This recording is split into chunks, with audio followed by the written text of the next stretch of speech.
నమస్తే మిత్రులారా, నేను మీ శ్రీనివాస్ చౌహాన్ అడ్వకేట్. సో ఈ వీడియోలో మనము ఈ పుస్తకాన్ని నేనే రూపొందించాను. ఈ పుస్తకంలో పొందపరిచినటువంటి ఒక అంశం గురించి తెలుసుకునే ప్రయత్నం చేద్దాం. ఈ పుస్తకంలోని విషయం ఏంటి అంటే, ఒక ప్రశ్న ఏంటి అంటే కేవియట్ అంటే ఏమిటి అనే అంశాన్ని ప్రశ్నను ఇస్తూ దానికి సమాధానం కూడా వివరణ ఇవ్వడం జరిగింది. సో మిత్రులారా, మన దేశంలో సివిల్ ప్రొసీజర్ కోడ్ సిపిసి అనే చట్టం అమలు ఉన్నది. ఈ సిపిసి సివిల్ ప్రొసీజర్ కోడ్ చట్టం ఏం చెప్తుంది అంటే, ఏదైనా ఒక సివిల్ వివాదము ఇద్దరు వ్యక్తుల మధ్య లేదా రెండు సమూహాల మధ్య ఏర్పడినప్పుడు న్యాయస్థానము ఆ వివాదాన్ని ఎలా పరిష్కరించాలో చెప్పే చట్టమే ఈ సివిల్ ప్రొసీజర్ కోడ్ సిపిసి అనే చట్టం. ఇందులోని సెక్షన్ 148A కేవియట్ అనే అంశం గురించి తెలియపరుస్తుంది.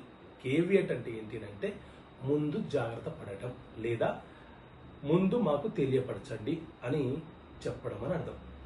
అంటే ఎవరైనా ఒక వ్యక్తి మనకు తెలియకుండా మన ప్రాపర్టీ మీద ఏదైనా కోర్టు ఆర్డరు తీసుకుంటాడన్న అనుమానం మనకు ఉంటే అతనికి కేవియట్ నోటీసు పంపించి న్యాయస్థానంలో కేవియట్ పిటిషన్ దాఖలు చేసుకోవాలి. మనం కేవియట్ పిటిషన్ దాఖలు చేసుకున్నప్పటి నుంచి అది 90 రోజుల కాల వ్యవధిని కలిగి ఉంటుంది.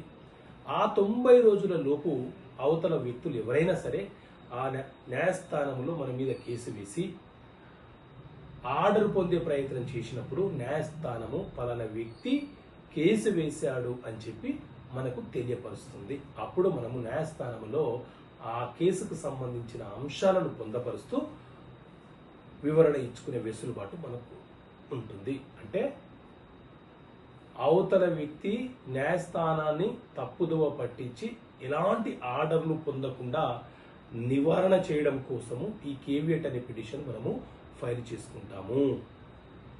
సో ఇలాంటి అంశాలను చట్టపరమైన సమస్యలకు పరిష్కారాలు అనే పుస్తకంలో మీకు అర్థమయ్యే పరిభాషలో రాయడం జరిగింది.